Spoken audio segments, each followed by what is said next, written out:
Hi குட்டீஸ், welcome to மலைத்துளி channel. நாம் இன்னைக்கு கவிதை பட்டிமன்றம் பார்க்கலாமா? நம்ம பட்டிமன்றத்தினுடைய தலைப்பு அறிவா பண்பா. சரி, பட்டிமன்றம் எப்படி இருக்கும் பார்ப்போமா? சரி, பட்டிமன்றம் அப்படின்னாலே விழா காலங்களில், தொலைக்காட்சி நிகழ்ச்சிகளில், பொது இடங்கள் அந்த மாதிரி இடத்துலலாம் பட்டிமன்றங்கள் நடக்கிறத நம்ம பார்த்துருப்போம். அதே மாதிரி இப்போ ஒரு பட்டிமன்றம் நடக்குது. எங்கே தெரியுமா? பள்ளி வளாகம். பிற்பகல் 3 மணிக்கு நடுவர் மற்றும் 5ஆம் வகுப்பு மாணவர்கள் இவங்கெல்லாம் சேர்ந்து தான் ஒரு பட்டிமன்றத்தை இப்போ நடத்த போகிறாங்க. அந்த பட்டிமன்றமும் எப்படி நடக்க போகுதுன்னா கவிதை பட்டிமன்றமாக நடக்க போகுது. சரியா? சரி, நம்ம பட்டிமன்றத்துடைய தலைப்பு என்ன? அறிவா பண்பா. சரி, ஏன் பட்டிமன்றத்தில் நம்ம பேசணும்? பேசுதல் என்பது அடிப்படை திறன், பேச்சாற்றல் என்பது உயர்நிலை திறன். அந்த பேச்சாற்றலை நம்ம சின்ன வயசுலேருந்தே பேசி பழகணும் இல்லையா? அந்த பேச்சாற்றல் திறனை வளர்த்து கொள்வதற்காக தான் பள்ளியில் பட்டிமன்றமெல்லாம் நடத்துகிறாங்க. சரி, நம்ம பட்டிமன்றத்துக்கு போகலாமா? நம்ம பட்டிமன்றத்தில் யாரெல்லாம் கலந்துக்கிறாங்க தெரியுமா? இன்சுவை, அருளப்பன், மதியொலி, சலிமா. இவங்க 4 பேர் மட்டும்தான் இருக்காங்களா?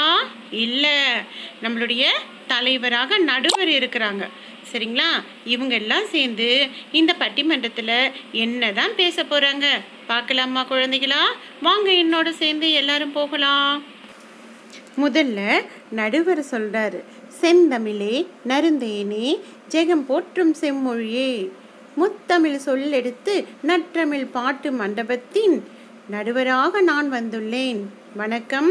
தித்திக்கும் தேன் தமிழில் எத்திக்கும் புகழ் பரப்பும் வித்தக கவிதையால் பெரிதும் தேவை அறிவா பண்பா என பாட வருகின்றனர் பாராட்டுக்குரிய 4. தனித்துவமிக்க இன்சுவை, சொல்லழகி சலிமா, அருமையான அருளப்பன், ஒப்பற்ற மதியொலி. முதல் கவிதை முத்தாய் பாட இனிதே அழைக்கின்றேன் இன்சுவையை. இப்ப நடுவர் அரங்கத்திற்கு இன்சுவையை அறிமுகப்படுத்துறாரு. இன்சுவை என்ன பேச போகிறாள் பார்க்கலாமா? இன்சுவை இப்ப பேசுறா. புவி காக்கும் தமிழ் தாய்க்கும் கவியரங்க தலைமைக்கும் ஆன்றோருக்கும் சான்றோருக்கும் அறிவுதான் முன்னேற்றத்தின் ஆணிவேர் என்றே அடித்து கூற வந்துள்ளேன். அக்னி தந்த அப்துல் கலாம் அசத்தியதும் அறிவாலே அறிவாலே. அறிவின் துணை கொண்டே 1000 கண்டுபிடிப்பால் தாமஸ் ஆல்வா எடிசனும் வாழ்கின்றார் அறிவாலே. அறிவு மிகு மனிதனாக அகிலத்தில் உயர்ந்து நின்றால் அத்தனையும் நம் கையில் என்று கூறி விடை பெறுகிறேன் அப்படின்னு நல்ல ஆணித்தரமா அறிவுதான் முன்னேற்றத்திற்கு ஆணிவேர் என்று இன்சுவை கூறி தன்னுடைய உரையை முடிச்சுக்கிட்டா. இப்ப அடுத்து நடுவர் பேசுறாரு. இன்சுவையின் கவிதை அறிவாயுதம், அதாவது அறிவினுடைய ஆயுதம். அடுத்து ஒளிரும் கவிதையுடன் மதியொலி கவி பாட வருகின்றாள். இப்ப பேசுறது மதியொலி. அகிலமெல்லாம் தமிழே மணக்கும் பண்புதான் வெற்றிப்படி. அப்ப மதியொலி எதை பத்தி பேசுறா? பண்புதான் வேணும்னு பேசுறா. பண்புதான் வெற்றிப்படி என்றே பறைசாற்ற வந்துள்ளேன். நற்பண்பு தூக்கிவிடும் நம்மை உயரத்திலே, நற்பண்பு புகுத்து விட்டால் நாவினிலே இனிமை வரும். பண்பாலே சிறந்தவர்தாம் பலருண்டு நம்மிடையே, புத்தரோடு வள்ளுவரும் போதித்ததும் நற்பண்பே. நன்னெறியால் நிலைத்து நிற்போம் உலகினிலே.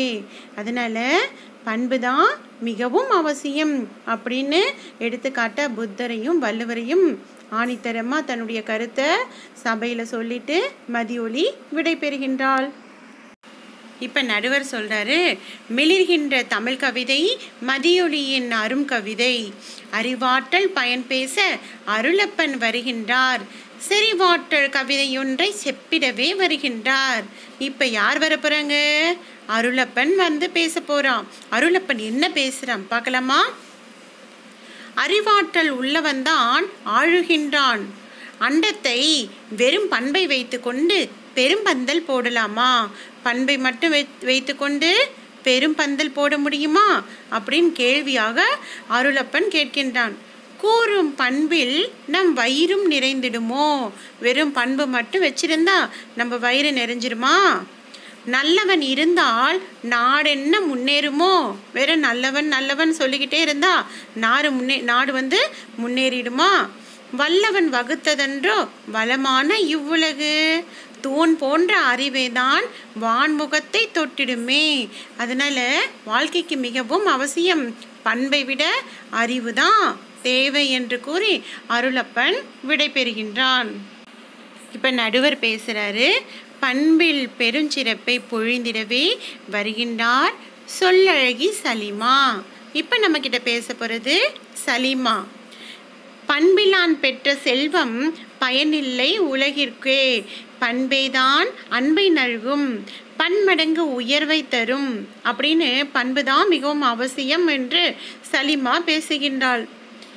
உண்மை சொன்னேன் யாவருக்கும் அன்பின் மிகுதியால் அதியமான் உயிர் காக்கும் நெல்லிக்கனியை உவந்தளித்தான் அவ்வைக்கு. நம்ம இந்த கதையை கேள்விப்பட்டிருக்கோம் இல்லையா? மிக சிறந்த நெல்லிக்கனியை அதியமான் தான் உண்ணாமல் அந்த நெல்லிக்கனியை ஔவையாருக்கு கொடுத்தாருன்னு கேள்விப்பட்டிருக்கோம் இல்லையா? அத்தனையும் எளியோருக்கு அன்னை தெரசா பெற்று தந்தார் குணமென்னும் நற்பெண்பே குன்றிலிட்ட விளக்கன்றோ. அதியமானையும் அன்னை தெரசாவையும் பார்த்து நீங்க தெரிஞ்சுக்கோங்க.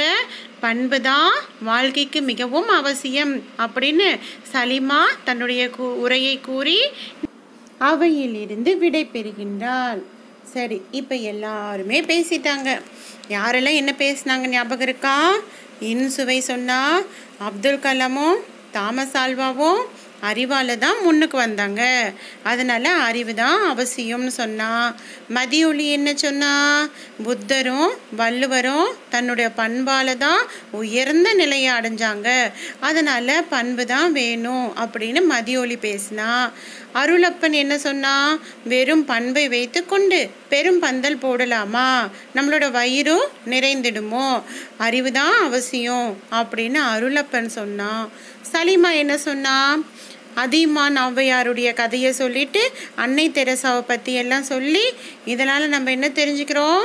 பண்பு தான் வேணும், அறிவு வேண்டாம் அப்படின்னு சலிமா பேசினா. இப்போ எல்லாரும் பேசினதை கேட்டுட்டு நடுவர் தீர்ப்பு சொல்லணும் இல்லையா? நடுவர் என்ன தீர்ப்பு சொல்கிறாருன்னு பார்க்கலாமா?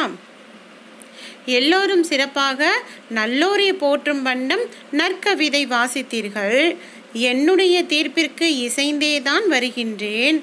கண்ணுக்கு இருவிழி கல்வியின் நேர்விழி அறிவும் பண்பும் சமமாக வைத்தேதான் ஒரு புகழ் பெறுவோமே. அப்படின்னா என்ன சொல்ல வர்றாரு?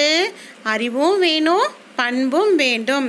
அறிவு மட்டும் இருந்தால் போதும், பண்பு மட்டும் இருந்தால் போதும் அப்படின்னு சொல்ல முடியாது. எப்படி நம்ம உடம்புல 2 கண்களும் இருந்தால் தான் பார்வை முழுமையடையும் இல்லையா? அதுபோல் அறிவும் பண்பும் 2மே வாழ்க்கைக்கு மிகவும் தேவையானது. பொறி 5 பண்பாக பார் முழுவதும் அறிவாக வலம் வருவோம் நாமே. உளம் நிறை வாழ்த்தோடு நலம் 2ம் தான் என்று நல்ல தீர்ப்பு கூறி நானும் விடை பெறுகின்றேன். நன்றி வணக்கம் என்று மிக அருமையான தீர்ப்பை கூறி நடுவர் விடை பெறுகின்றார். இந்த பாடத்திலிருந்து நம்ம என்ன தெரிஞ்சுக்கிறோம்? வாழ்க்கைக்கு அறிவும் வேண்டும், பண்பும் வேண்டும் அப்படின்ற உயர்ந்த குணத்தை நம்ம இந்த பாடத்தின் மூலமா அறிந்து கொண்டோம். சரி குழந்தைகளா, இந்த வீடியோ உங்களுக்கு பிடிச்சிருந்தா லைக் பண்ணுங்க, சப்ஸ்கிரைப் பண்ணுங்க, கீழே இருக்கிற பெல் பட்டனை அழுத்துங்க. அப்போ தான் என்னுடைய அடுத்த வீடியோ உடனே உங்களுக்கு வந்து சேரும். நன்றி, வணக்கம்.